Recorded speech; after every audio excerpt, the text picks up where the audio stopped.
بسم اللہ الرحمن الرحیم رب اشرح لی صدری ویسر لی امری واحلل عقدۃ من لسانی یفقہوا قولی اللہم فقہنا فی الدین۔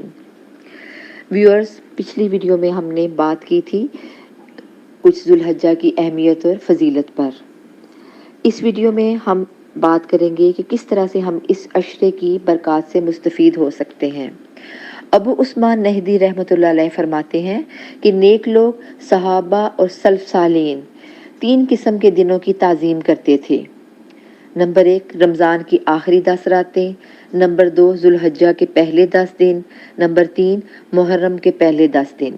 جس طرح رمضان کی آخری راتیں بہت امپورٹنٹ ہیں، اسی طرح سے رمضان کے بعد ذوالحجہ کا پہلا عشرہ بھی بہت اہمیت کا حامل ہے۔ نبی صلی اللہ علیہ وآلہ وسلم نے فرمایا، اللہ کے نزدیک ذوالحجہ کے 10 دنوں میں نیک اعمال کرنا بہت زیادہ پاکیزگی اور بڑے ثواب کا باعث بنتا ہے۔ مزید یہ بھی فرمایا کہ ان دنوں یعنی عشرہ ذوالحجہ میں کیے گئے عمل سے افضل کوئی عمل نہیں۔ ان دنوں کے فرض دیگر دنوں کے فرائض سے افضل اور نوافل دیگر دنوں کے نوافل ادا کرنے سے زیادہ افضل ہے، یعنی کہ ان دنوں میں ہم جو بھی عبادت کریں گے اس کا اجر زیادہ ملے گا۔ رسول اللہ صلی اللہ علیہ وآلہ وسلم کا فرمان ہے کہ کسی بھی دن کیا ہوا نیک عمل اللہ کو ان 10 دنوں میں کیے ہوئے عمل سے زیادہ محبوب نہیں۔ صحابہ اکرام نے پوچھا، اے اللہ کے رسول صلی اللہ علیہ وآلہ وسلم، کیا جہاد فی سبیل اللہ بھی نہیں؟ آپ صلی اللہ علیہ وآلہ وسلم نے فرمایا، جہاد فی سبیل اللہ بھی نہیں، ہاں مگر وہ شخص جو اپنی جان و مال کے ساتھ نکلے اور کچھ واپس نہ لے کر آئے۔ یہ سنن ابی داؤد کی روایت ہے، 2438 اس کا نمبر ہے۔ یعنی کہ اس سے مراد ہے کہ جان کچھ بھی لے کر واپس نہ آئے، کہ اپنی جان مال بھی وہاں پہ خرچ کر رہے اور اپنی جان بھی وہاں قربان کر رہے، یعنی کہ واپس خالی ہاتھ ہو۔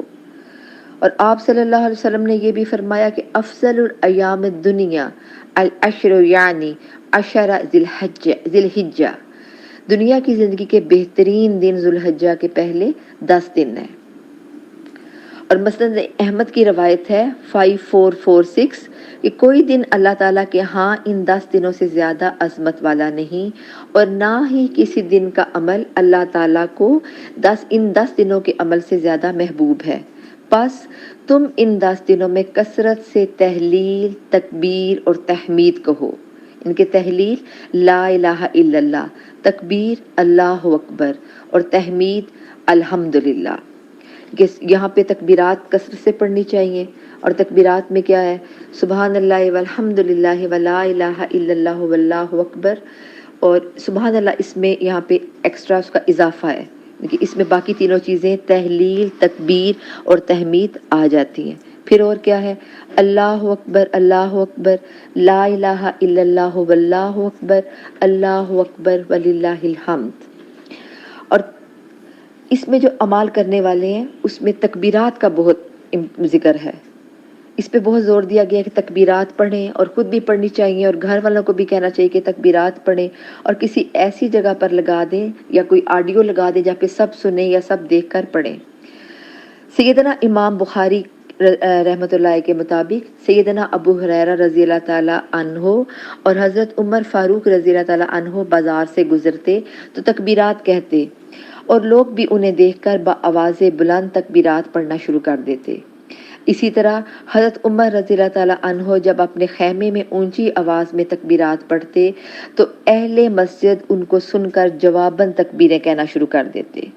افسوس کہ یہ عظیم سنت اب ختم ہو گئی ہے، تو اس عظیم سنت کو جاری کرنا چاہیے، اور ان ذوالحجہ کے ان دنوں میں تکبیرات کو زیادہ سے زیادہ پڑھنا چاہیے، بآواز بلند بھی پڑھیں۔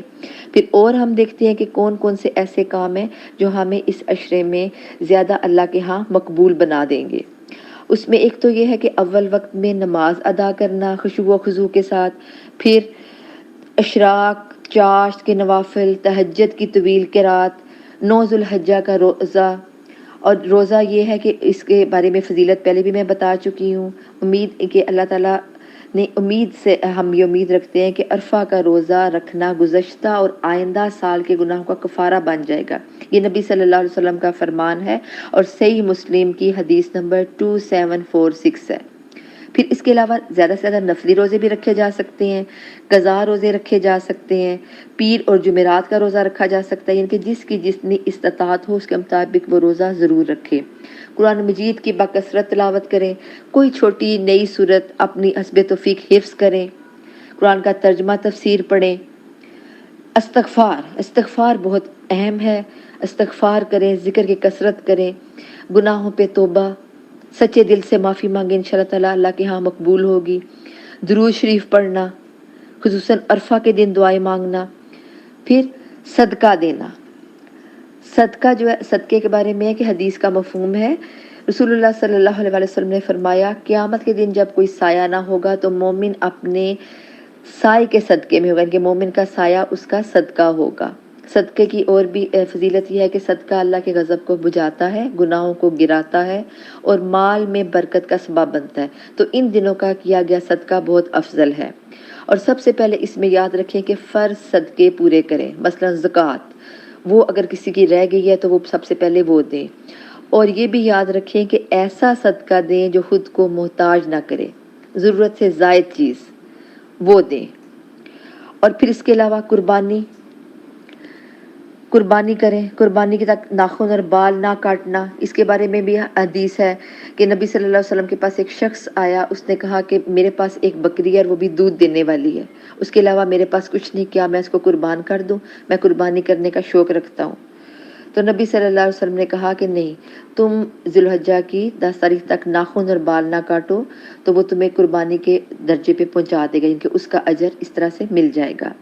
عید کی نماز پڑھنا، سنتوں کا اہتمام کرنا، پھر کوئی پسندیدہ ترین چیز اللہ کی راہ میں دینا، والدین، بیوی، بچوں کی ضروریات پوری کرنا، عزیز و اقارب پہ خرچ کرنا، ناراض رشتہ داروں کو تحفہ دینا، انہیں منا لینا، جو رشتہ دار ہیں ان کے ساتھ صلہ رحمی کرنا، پڑوسیوں کی خبرگیری کرنا، ضرورت مندوں کی مدد کرنا، اور کوئی بھلائی کا کام جو ہے وہ کر لیں۔ پھر قربانی کا گوشت کھانا اور دوسروں کو کھلانا، یہ بھی بہت امپورٹنٹ ہے، کیونکہ بعض لوگ کہتے ہیں کہ ہم قربانی کا گوشت نہیں کھاتے یا بچوں کو بھی اس کی رغبت نہیں دلاتے، تو یہ بات غلط ہے۔ اور قربانی بعض لوگ کہتے ہیں کہ اس کی جگہ ہم کیا کر دیں، ہم خیرات کر دیں گے یا نیکی کے دوسرے کام یا کسی کی شادی پہ خرچ کر دیں گے کہ اتنا گوشت خام خواہ فضول جاتا ہے۔ ایسی بات ہرگز نہیں، یہ سنت ہے اور اس سنت کو پورا کرنا واجب ہے۔ اب نیکی کا اور بھی کوئی موقع ہاتھ سے نہ جائے، گناہوں سے بچ جائیں، ان سے پرہیز کریں۔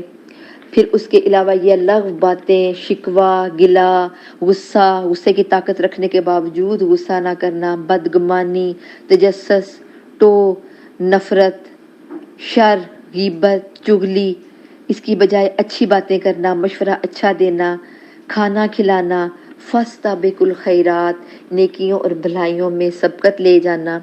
اور خاص کر سب سے امپورٹنٹ بات یہ کہ اپنی اولاد کے لیے دعا کریں۔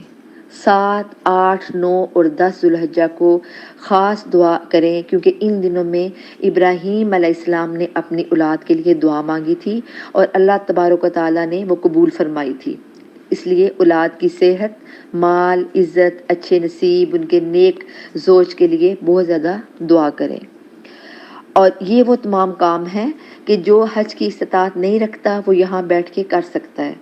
تو اللہ تعالیٰ سے دعا ہے اللہ تعالیٰ ہمیں زیادہ سے زیادہ رحمتیں سمیٹنے کی توفیق دے اور ہم سے وہ کام کروائے جو ہماری نجات کا ذریعہ بنے۔